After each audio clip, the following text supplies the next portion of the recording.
Bienvenue à tous. Aujourd'hui, nous allons jeter un coup d'œil à une comédie romantique noire de 20 ans intitulée Look Dead Kill.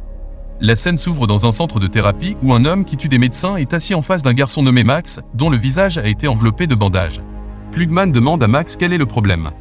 Max lui répond que les gens meurent mystérieusement lorsqu'il regarde son visage.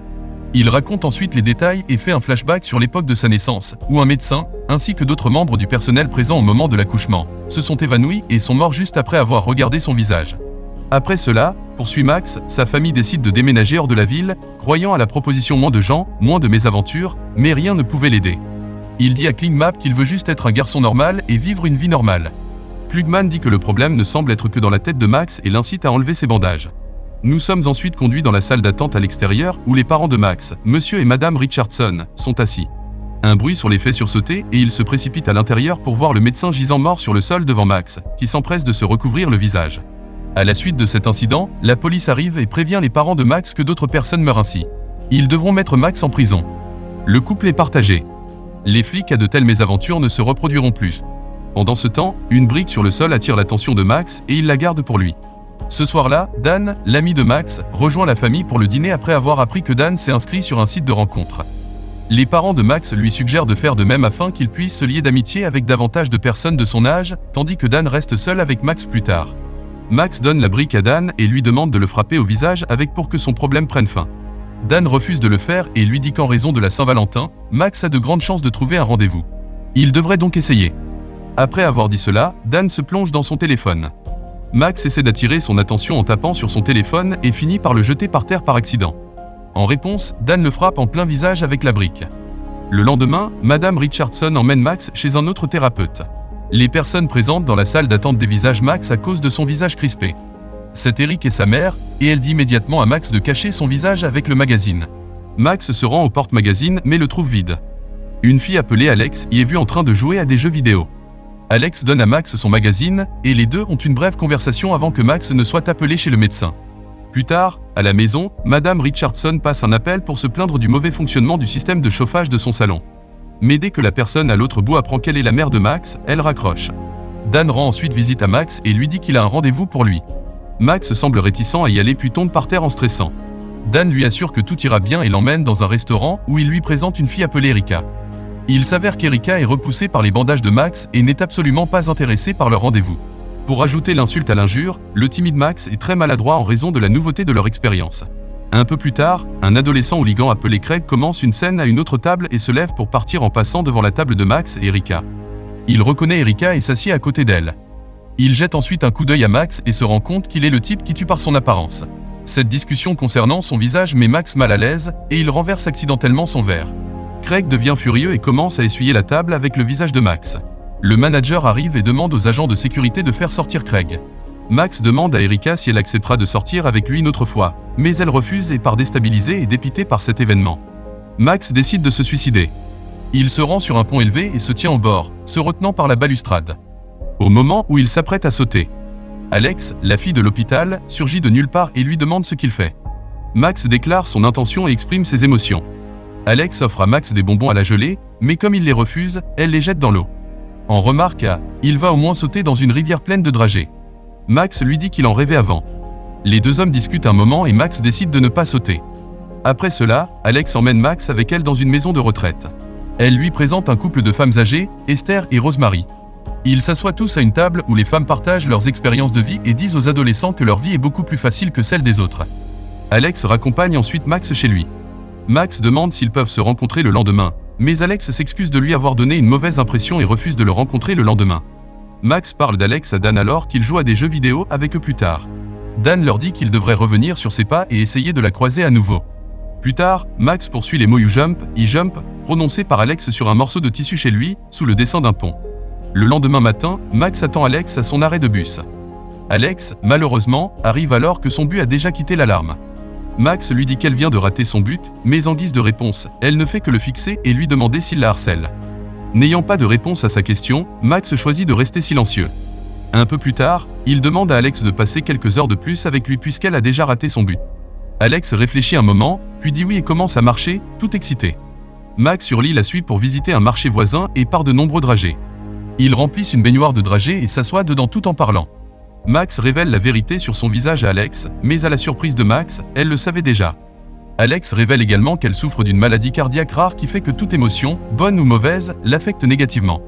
Ensuite, Max et Alex. Alex dit à Max qu'il est son tout premier ami. Ils profitent tous deux de la compagnie de l'autre, puis se rendent chez Max.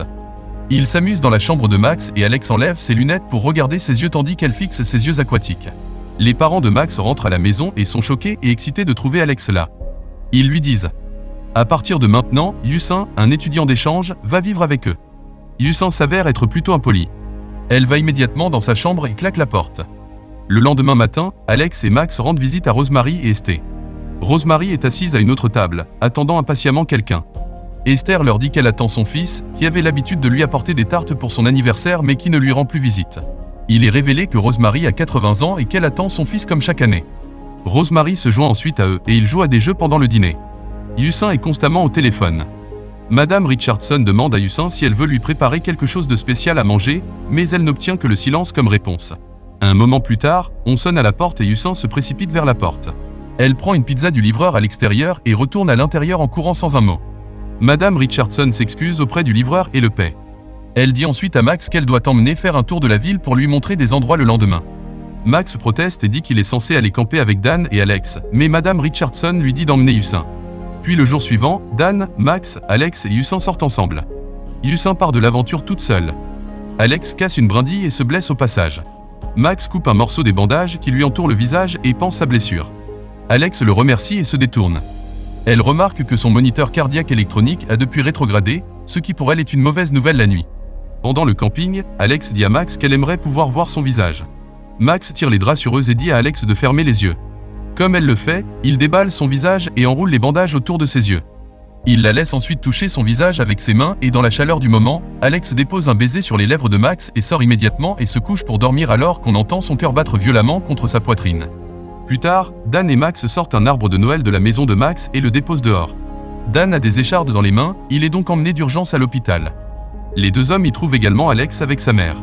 Dan les arrête et essaie de leur présenter Max et lui-même, mais Alex les évite et dit à sa mère qu'ils ne font que travailler ensemble et ne passent pas beaucoup de temps ensemble. Plus tard, Alex et Max se retrouvent dehors au bord de la route. Max lui demande pourquoi elle a dit cela à sa mère, ce à quoi elle répond que sa mère n'aime pas l'idée qu'elle ait des amis car les sentiments sont mauvais pour elle. Les deux femmes se rendent ensuite à la maison de retraite. Esther les salue, mais Rosemary ne semble pas être là. Il demande des nouvelles de Rosemary en disant qu'ils lui ont apporté des tartes. Mais Esther révèle que l'état de santé de Rosemary s'est aggravé. Elle emmène les adolescents chez Rosemary, qui est maintenant alitée et dans une situation critique. Cette situation bouleverse Max et Alex. Max et Alex partagent leurs problèmes avec les gens qui les traitent bizarrement à cause de leurs conditions rares. Alex exhorte Max à montrer son visage à Rosemary pour qu'elle puisse mourir en paix. Max se dispute, disant qu'il ne veut pas faire cela, mais à la fin il accepte de le faire avec un cœur lourd. Rosemary reprend conscience lorsque Max lui touche la main. Max lui demande si elle veut dormir. Rosemary cligne des yeux, indiquant une réponse affirmative. Ainsi, Max a déballé son visage. Rosemary le regarde et meurt. Ensuite, on nous montre Max assis avec sa mère à une table pendant que son père travaille sur un nouveau jeu qui l'obsède. Yusin entre dans la maison et monte à l'étage sans un mot. Madame Richardson tente de lui demander comment elle va, mais en guise de réponse, Yusin ne fait que donner un coup de pied grossier à son sac dans l'escalier. Madame Richardson demande à Max comment vont les choses entre lui et Alex. Il lui dit qu'Alex a cessé de répondre à ses SMS. Il est donc confus. Madame Richardson se plaint ensuite de la nouvelle obsession de Monsieur Richardson, qu'elle trouve déplaisante, ce à quoi le père répond qu'il n'y a rien de mal à vouloir profiter de son temps libre. Le père lui répond qu'il n'y a rien de mal à vouloir profiter de son temps libre. Max, déjà stressé, hurle après ses parents de toujours se disputer et s'en va. Le lendemain, Dan et Max se retrouvent dans un restaurant.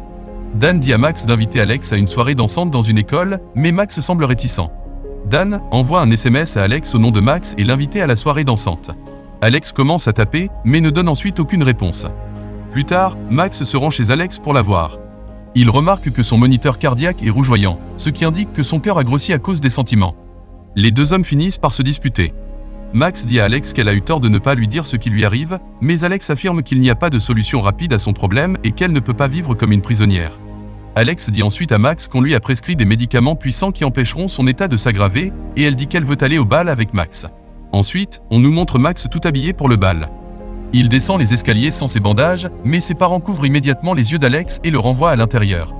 Il s'excuse et se précipite à l'intérieur pour chercher les bandages. Il revient un instant plus tard après les avoir mis et s'approche d'Alex. Alex donne à Max un masque de chien et une corne comme cadeau, en disant qu'ils sont pour leur costume, pour rejoindre la fête et commencer à danser ensemble. Une musique lente commence bientôt à jouer et le couple se met à danser. Max et Alex hésitent d'abord, mais lorsque Max demande à Alex de lui donner la main, ils commencent à danser un slow ensemble. La proximité fait battre le cœur d'Alex.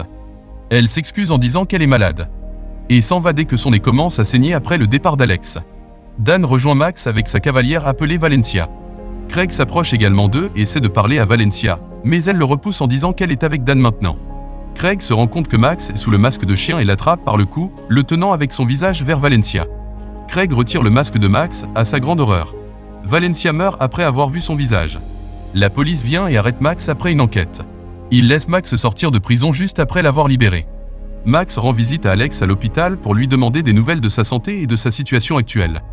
Là, Max apprend qu'Alex lui a menti. Elle n'a jamais pris de médicaments, et chaque fois qu'il la faisait se sentir d'une certaine façon, son cœur se détériorait de plus en plus. Alex dit à Max que son espérance de vie n'était que de 16 ans parce qu'elle évitait les sentiments et les amis. Elle a pu vivre jusqu'à 17 ans, mais elle se sent vide. Max, dit-elle, était la seule étape importante de sa vie. La seule personne dont elle a jamais apprécié la compagnie. Elle dit qu'elle ne peut pas aller mieux et exprime son souhait de voir le visage de Max. Mais il refuse catégoriquement, disant que ce n'est pas facile de regarder quelqu'un mourir et que sa mort le hantera constamment à l'avenir. Il lui dit qu'il ne peut pas exaucer son souhait et part chez lui. La mère de Max est inquiète à la maison et les parents inquiets sont montrés en train de parler à la police au téléphone, demandant où est leur fils puisqu'ils n'ont pas eu de nouvelles depuis qu'il a été arrêté. Un Max stressé entre dans sa maison et commence à se frapper violemment le visage avec une brique pour défigurer son visage mortellement attirant. Ses parents l'arrêtent et le calment. Max enlève son visage et rappe dans la frustration et le chagrin. Le chat apparaît devant lui et meurt sur le coup. Ensuite, Max est vu dans une baignoire remplie de dragées tout au long de la journée. Max ignore les textos et les appels d'Alex. Le jour suivant, Dan va dire au revoir à Valencia à son mémorial. Max le rejoint et ils parlent tous les deux de Valencia et d'Alex. Dan se fâche après avoir appris que Max ignore Alex alors qu'elle est dans un état critique à l'hôpital et lui dit de ne pas être un con. Max lui rétorque que ses problèmes sont plus importants, ce à quoi Dan lui explique que son entêtement ne fera que le priver de la chance de lui dire au revoir. Après un moment, Max rend visite à Alex et décore son mur avec des objets artisanaux qu'il a lui-même créés. Il s'excuse ensuite auprès d'Alex de ne pas avoir été là pour elle et s'allonge à côté d'elle. Il lui dit que c'est très difficile pour lui de lui dire au revoir. Ils parlent pendant un moment, puis Alex demande à nouveau à voir le visage de Max. Max dit à Alex de fermer les yeux, ce qu'elle fait. Il déballe son visage et s'allonge à côté d'elle. Alex se tourne vers lui et enlève son masque à oxygène. Elle dit à Max qu'elle a peur, ce à quoi il répond qu'elle n'a pas à faire ça avec les yeux fermés. Alex embrasse Max et ouvre les yeux. Cependant, le fait de le voir ne la tue pas et elle continue à le fixer. Soudain, ses moniteurs se mettent à biper bruyamment. Max s'empresse d'envelopper à nouveau son visage et appelle les médecins. Ensuite, Max est vu allongé à côté du lit d'Alex alors qu'il descend le chemin de la mémoire et se rappelle tous les bons souvenirs avec Alex. Il est ensuite ramené au présent, où le lit d'Alex est maintenant vide et le mur ne contient plus les objets artisanaux faits pour elle. Max quitte l'hôpital dans la douleur et se dirige vers l'église où il se tient à côté du cercueil d'Alex. Max se rend ensuite sur le pont. Il met un prospectus gélibéant dans une enveloppe avec le nom d'Alex dessus et la jette dans la rivière, la laissant couler. Ensuite, on voit Max dans la clinique d'un médecin. Le médecin lui demande comment il se sent sur une échelle de 1 à 10, ce à quoi il répond qu'il se sent comme un 5. Le médecin dit à Max que c'est une merveilleuse amélioration, indiquant qu'il avait été bien pire auparavant dans sa guérison. Le docteur lui demande ce qui a changé, ce à quoi il répond que l'affaire de Valence a finalement été réglée. Une overdose de sérotonine a été déclarée comme étant la cause du décès, ce qui semble naturel, et toutes les poursuites contre Max et Craig ont été abandonnées. L'affaire a rendu Max populaire, et parfois les gens lui demandent son aide pour mettre fin aux souffrances des uns et des autres. Max rend toujours visite à Esther, dit-il. Il explique qu'Alex lui a appris que lorsque quelqu'un vous aime inconditionnellement, votre visage n'est pas le plus attirant pour lui. C'est ta personnalité qui l'est. Ainsi, ceux qui l'aiment ne peuvent pas être tués par lui. Ses parents se sont également rapprochés et s'arrangent entre eux. Le docteur lui demande ce qu'il va faire ensuite, et il répond qu'il veut vivre sans les emballages. C'est ainsi que le film se termine.